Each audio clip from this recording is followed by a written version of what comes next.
Iraqi army soldiers, in conjunction with Shia militiamen and Sunni tribal fighters, succeeded in retaking key parts of the city of Baiji, about 200 kilometers north of Baghdad, from Islamic State terrorists. Most of them are foreigners from Arab nationalities. We found bodies of fighters from China and Chechnya, which the dogs are eating now. God willing, we will smash them. Military officials described the city center as reconquered, noting an Iraqi flag was raised over the main governmental building. They did concede, however, that pockets of IS resistance remain in parts of the city. The Iraqi military is making the most of the gains following a string of recent setbacks. The supply line of the enemy was cut towards Anbar, Salahuddin and Nineveh provinces.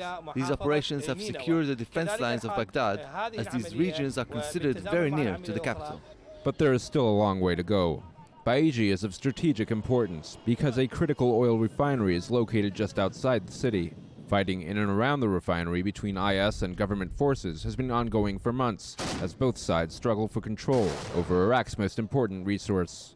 Iraqi officials said the latest advances should help expel the jihadists from the refinery. Meanwhile, in faraway Bavaria, where the scenery could not be more removed from the battlefields of the Iraqi desert, G7 leaders were nevertheless focused on the fight against IS. The United States is going to continue to ramp up our training and assistance. We are going to continue to provide the supplies that are necessary for Iraqi forces to successfully mount offensive campaigns and not simply defensive campaigns.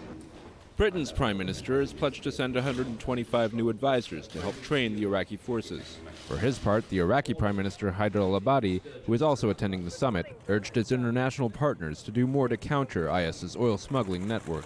A successful effort in that respect would advance the goal of degrading and ultimately destroying the terror group.